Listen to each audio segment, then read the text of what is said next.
This here is another viewer's broken gaming PC. It apparently powers on and runs Windows and even runs games, but struggles to stay on because of an overheating issue. That's at least what the owner suspects. He claims that since day one of assembling this rig, with predominantly parts from Micro Center, mind you, he's had issues keeping it running. During intensive gaming sessions, the system will completely shut down. He's monitored temperatures, noticed that things are extremely hot and that they get hot very quickly, and has had to resort to bumping up fan curves dramatically in order to keep the rig from shutting down. So it definitely sounds like we have some sort of thermal throttling issue on our hands, likely on the CPU side. I don't suspect the GPU is overheating or even the VRAM on that front, because graphics cards typically come pre-assembled from the factory, pasted from the factory. So unless that was taken apart, which I doubt because this looks untampered with, it's a relatively new system, I don't think that we're gonna have issues there. But we will check. We'll do the due diligence necessary.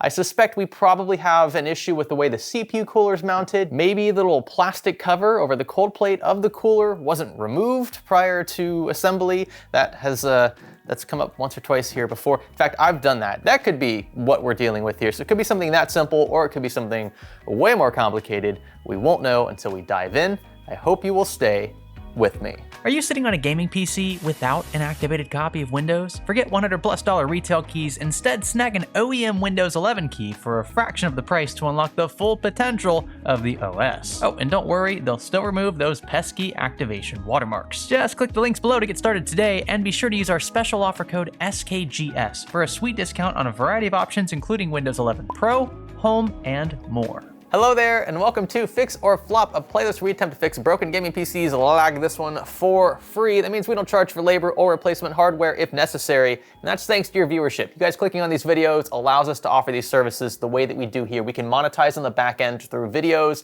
like the one you're watching here, likely on YouTube, and this is just such a cool position to be in. Thank you for this opportunity, seriously. I mean, we're 7 seasons deep. We've made a small impact in the Central Florida area, and it's such a cool experience. I've learned so much. I hope you have as well. I hope you've been maybe somewhat entertained by some of the mistakes I've made along the way, but I'm slowly but surely increasing in confidence, and there have been just so many different symptoms, so many things we've had to troubleshoot over the years. This one I expect is going to be pretty straightforward, but I've said that before, and it always seems to backfire. Now the specs for this one are very high end. You'll find an AMD Ryzen 9 9800X 3D in here, so one of the best gaming CPUs on the market. I believe he got this again through a Micro Center bundle, so we have a nice I think it's an X670E motherboard, 32 gigs of DDR5, and then the graphics card is a 7900 XTX, which is certainly no slouch, one of the most powerful Radeon cards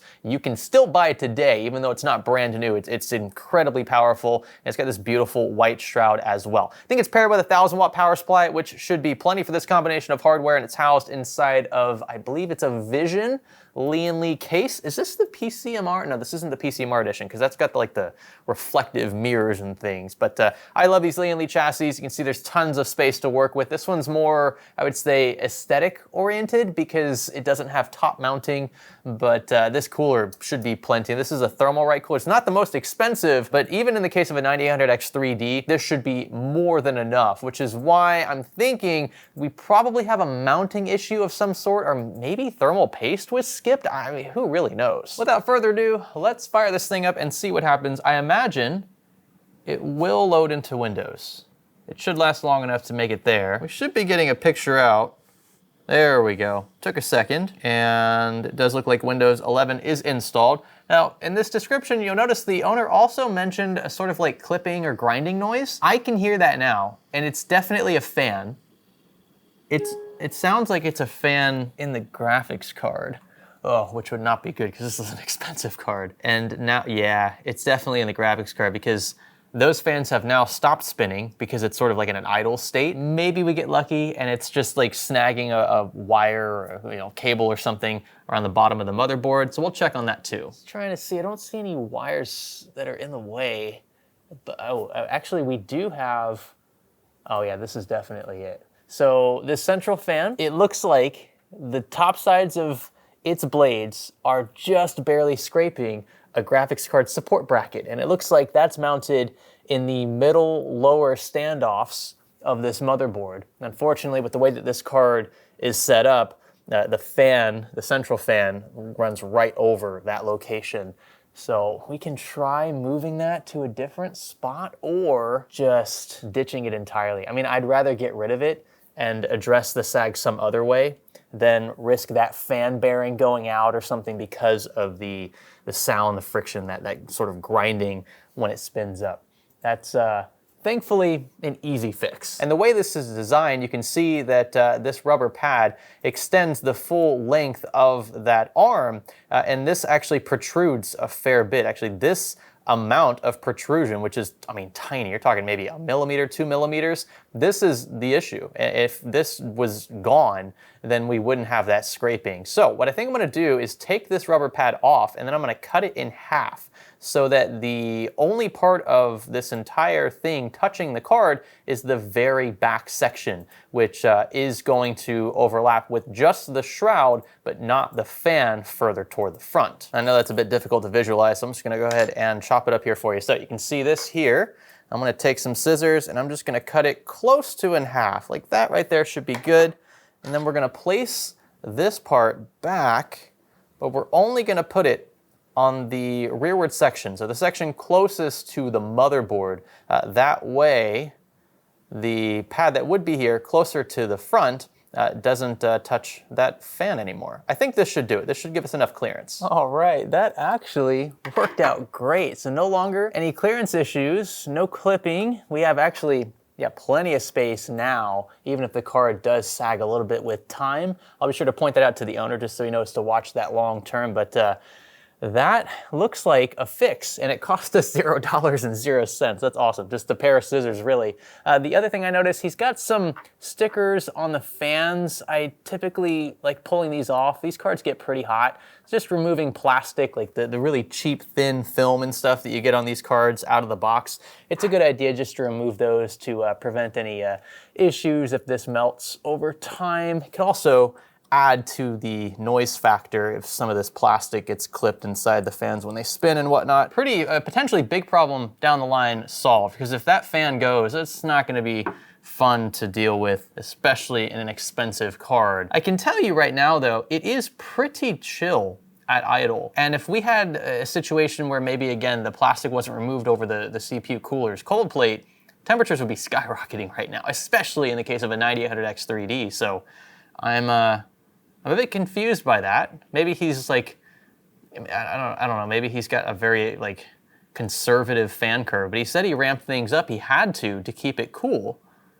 So I'm not really sure what we're experiencing right now, because this is certainly not like 1500 RPM plus. This system would be way louder. Let's give FurMark a shot first. I think I actually downloaded FurMark 2. I don't know if I've been using FurMark 2 the entire time. Anyway, it should stress this graphics card here, the RX 7900 XTX Tai-Chi. It's a 24 gig graphics card, which is that's a big frame buffer. We're gonna click Run Test and monitor temperatures, which you should see here. We'll also see hotspot temps, but I expect will be a fair deal higher than that. I can already tell you though, so far, nothing super alarming. If we had any pasting issues or mounting pressure issues on this front, these temps would have shot up dramatically within a few seconds. But what's gonna happen when we throw up Prime 95? This is the unknown. This is the one where I expect things will go wrong if they do, based on what the owner has described. We're at 83, 84 degrees, 86 degrees. Again, not totally unheard of. This is Prime 95, but I'm not seeing T-junction, and it probably won't hit it. So when we see throttling in this specific scenario, that's actually a good thing. It means the CPU is scaling back the way that it should in order to keep the system from shutting off, which is the worst case scenario. Apart from, obviously like an electrical fire or something, you do not want your PC unintentionally powering down. You could experience data loss and other things that way.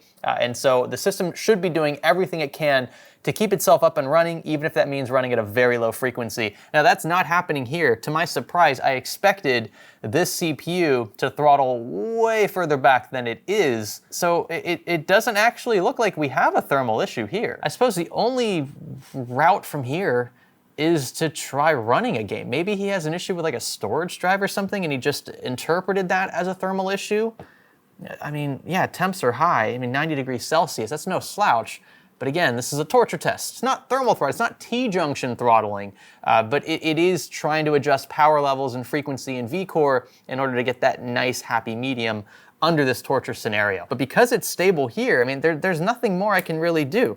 The system is fine. It's hot. That's how it's supposed to behave in Prime 95, but it's not crashing, it's not shutting down. Maybe the owner was experiencing something other than thermal throttling. Maybe he has like a storage drive issue. I mean, why else would his games crash? Why else would his system completely shut down? I don't think it's a power supply issue, because if it was, it would creep up here, right? And we're pulling more power through this chip now than any game would ever require, and it's still running fine.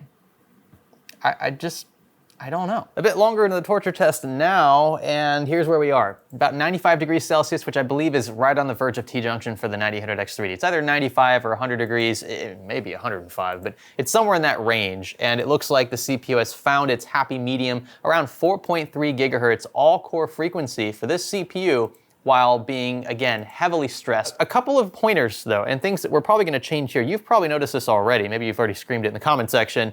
The fan setup in this build is a bit interesting. Now, I've had the system stressed in this fashion for a few minutes with the side panel back on, just to more simulate a real-world scenario, because the owner's probably not gonna have the side panel off. Like, most people don't do that. And so that's gonna cause temps to rise a bit more. But if we optimize airflow a bit better in this chassis, I think we could actually bring temps down even more. You've probably noticed next to the motherboard tray, these 3 fans, which should normally be set to intake, at least in my opinion, the way that this layout is, are set to exhaust. He also has fans at the bottom set to exhaust, so that's interesting. And then the fans at the rear, which would traditionally be set to exhaust, are actually set to intake. And the lower one, in fact, is fighting the natural flow of air through the CPU cooler, which will definitely raise CPU temps. I messaged the owner off camera, and he insists he was seeing crazy instability, specifically in Helldivers, and that instability was tied to temperatures. He seems convinced that it was a temperature problem. I can't see Helldivers pulling any more power through a CPU than Prime 95 with small FFTs, but it can happen, I suppose. You know, small, like, just random jumps in frame rate or something could result in crazy power spikes just for split seconds. And if that power spike is really high and that temperature shoots too far up, then maybe it shuts down. I mean, we're really grasping at straws here. One thing I know I can do with the system in my possession, though, is get these fans swapped around to a much more optimal airflow pattern. And this should also benefit his graphics card, mind you. I've been in Helldivers 2 for a good while. This is a game he claimed it's been happening in quite a bit. So far, after about 20 minutes or so, still good. No issues. I mean, I could start like a mission or something, but I can hear the system is very loud. And no doubt it's frustrated with the current state of airflow, but it's not unstable. And that's what I expected we'd run into after prolonged testing. So, I mean, I could leave this up for like several hours, but if it's this sporadic and I can't just pinpoint it right away, I would say that's probably not thermally related. There's only so much I can do. I only have so many hours in the day to test. Whoa, you know what? Okay, so I just tabbed out with Helldivers 2 still running, and in Nida64 you can see our GPU hotspot temps are actually higher here than they were in Furmark. If I recall, we're at 110 degrees Celsius now. So I think what I'm gonna do, I didn't wanna take the card apart, I think I'm gonna repaste. Like, I don't really see why we shouldn't with temperatures this high. I mean, this could cause instability. I've seen it before, especially in higher end graphics cards that pull a ton of power, and the 7900 XTX certainly does. Yeah, 110, that just doesn't sit well with me. And of course, fan orientation certainly isn't helping either, because as it stands, the graphics card is competing for air with the bottom fans. So I imagine most of the card's fresh air is coming in through the PCIe slot cover area, and then it's being fought over between the card, which wants to push it upward, and those large 120mm fans, which are trying to push the air downward and out of the case entirely. So just swapping the fans around could probably drop temps by a good bit, but I'm still unhappy with even 100, 105 degree hotspots for a card like this. I'm gonna take it apart. We're just gonna repaste the GPU, make sure that the pads that are being used for the memory modules also look good, clean it up if we need, and then put it back together. I imagine we'll see a pretty stark difference in temperatures once those two things are addressed. A two-front battle then, and we'll start first with these fans. Now these are actually pretty easy to swap around considering they are unifans, so they sort of stick to each other, and this minimizes cable exposure. You should only have one wire running from each set of fans, which is super nice. It does keep things a lot cleaner here. All I had to do was loosen screws at the backs of each of these mounts and then flip the fan assemblies over. Again, only one cable to worry about at a time, so it kept things really simple. Same for the bottom, just remove a filter and you could swap this around as well. And for the side next to the motherboard tray, flip all three of these backwards so that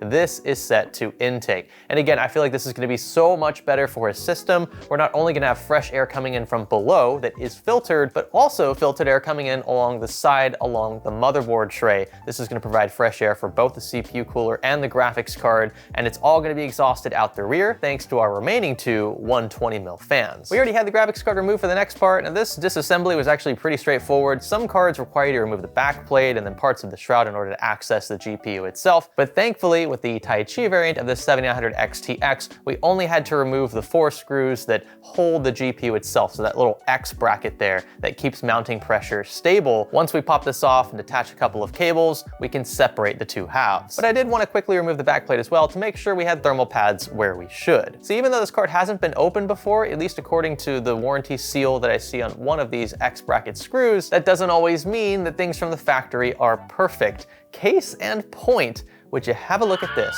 Now, again, this is a card that hasn't been tampered with. The owner hasn't disassembled this. It's as fresh as it came out of the box, probably what, 2 or 3 years ago. And we have a pretty obvious gap in thermal paste coverage along the GPU die. Whether you look at the cooler side or the GPU side, in fact, it looks like maybe a machine or maybe somebody by hand moved some of this out of the way and then never bothered to repaste there. And this gap could very well explain why hotspot temps were so high. Nonetheless, we are going to start from scratch with some pretty high-end thermal paste from Thermal Grizzly. What we need to do first is clean off this old stuff with isopropyl alcohol. Q-tips here are gonna be your best friend. Make sure that this die looks super shiny when it's all said and done. Also be super careful not to remove or dislodge any of these SMDs surrounding the die. You'll find a lot of thermal paste likes to get stuck in here. It's not a huge deal if you don't totally clean this off. None of this is electrically conductive unless you're using special thermal compounds or liquid metal, which is not the case here. I'm pretty happy with this result. You can see the die is very shiny. And again, this is the part that's going to matter the most. This is the part that's going to press against the cooler. So we want to make sure that this new paste is spread evenly. So what I'm going to do is manually spread it. I don't typically do this for CPUs because they have like separate IHSs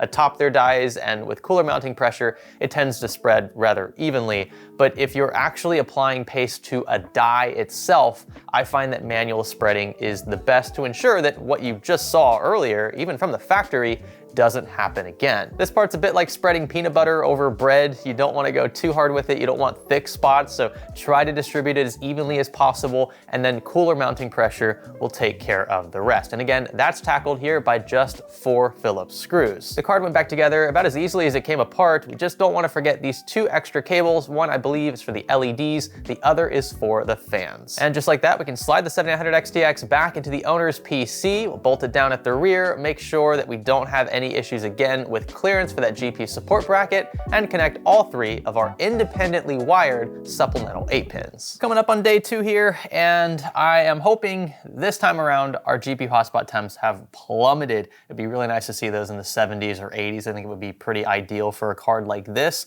especially when we're running a game like Helldivers 2. And I want to retest that game specifically because that's one of the games that the owner said he was having issues with long term. Unfortunately, I don't see this being like a eureka moment where the system previously was shutting down abruptly and then now it's not. Like, aha, we fixed it.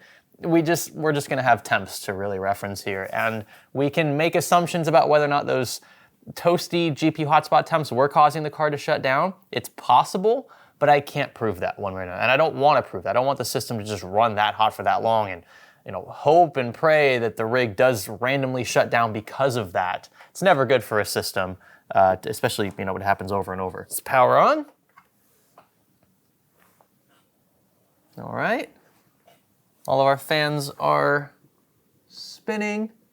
Want to make sure we didn't mess any of that up when we were flipping things around. We are back into Windows. That's also a great sign. Let's get Helldivers 2 fired up. We're going to load up IDA64 once more. Make sure the GPU hotspot temps have plummeted. I imagine they will. And again, it's pretty wild that we saw the amount of missing paste that we did on a card, hey buddy, on a card as important as a 7900 XTX. You definitely do not want spots around the GPU, on the GPU, that can cause exactly what we were seeing previously.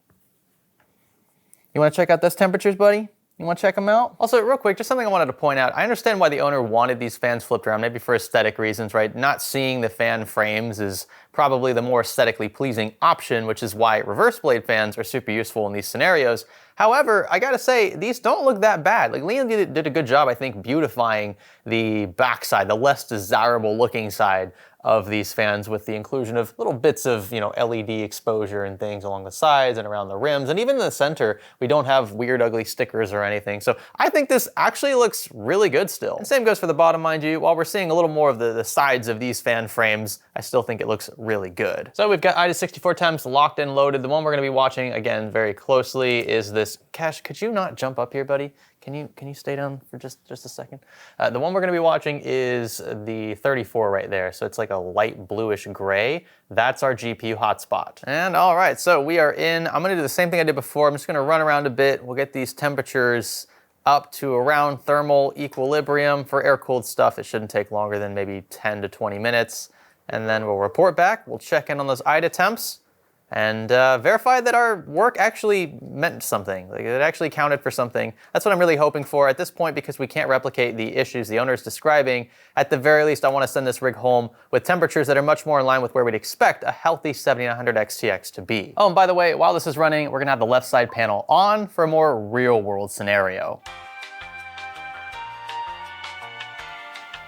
It's been about 30 minutes, I believe. I had somebody come over to check on something. AC system is acting up, so, you know, just spending money, part of home ownership. The game has just been chilling here. I can feel a lot of heat coming out of the system, especially from the CPU cooler. The card, yeah, the card's pretty toasty as well. And you can probably hear a little bit of coil whine as well. And these 7900 XTXs, unfortunately, some of them are plagued with that. Not much we can do there, but the game is still fine. Haven't had any issues, and I think it's time we check IDA64. I'm gonna keep the game open. We're just gonna tab out, and wowie, would you look at that. GPU hotspot temps are in. I don't know why they dipped just now. I think it was just when we tabbed out for a second. You see they jump right back up. 86 degrees. Let's look at the stats. We can see, oh, GPU hotspot. There we go. Okay, so the current is 86 degrees Celsius. The maximum was 91. Like that, folks, we just dropped hotspot temperatures by repasting from north of 110 degrees Celsius down to 91. That's a 20 plus degrees Celsius drop simply by repasting and fixing that issue I suspect came from the factory, where a part of that die was completely exposed and didn't have thermal paste atop it. A 20 degrees Celsius drop in hotspot temps alone can drastically improve not only long-term stability, but just long-term health and viability of the chip in question. For a 7900 XTX, I mean, a build of this caliber in general, you do not want temperatures that high in any respect. And so the fact that we fixed that here by verifying that, you know, with the same game open, the same stress test running, the temperatures are just so much more stable now. I mean, I feel way better at this point giving the system back to the owner. Fixing the fan orientation, repasting the GPU. I mean, this is stuff that is pretty simple on paper, but clearly makes a world of difference. Thank you so much for coming along for the ride. This has been a bit of an eventful one. Definitely thought something was off with maybe the CPU cooler mounting pressure, something CPU related. I definitely led into this video thinking that, but it ended up likely being a graphics card issue. And this being a card that has never been taken apart before, that's not something you would expect to be an issue, right? But this just proves there can be problems from the factory. I would say that the way this paste is applied, or well, lack thereof in certain respects, it's a factory defect. Now, it doesn't mean that every single 7900 XTX you buy from ASRock, for example, is going to have defects. It may have just been one worker just brushed it wrong with a tool or something, and there you go. I mean, that can cause serious instability down the line. That's all it takes, these fine details. But we were able to hone that in and rectify it rather simply, and I'm pretty confident now that this system will be reliable for years to come. That's all for now. Remember, if you or someone you know has a broken system like this one and you'd like a chance to have it fixed for free, now it doesn't have to be like a hard no power on scenario, it doesn't have to have temperature issues, it could just be random instability, it could be that it powers up and it doesn't send a signal to your monitor, any of that stuff. We'd like to get our hands on it. If you are a Central Florida local, you're willing to drive to drop your system off and pick it back up again, that's really the only requirement we have. We won't charge you a dime for it. Again, it's because of your viewership. So thank you so much for this continued support, and thanks for learning with me.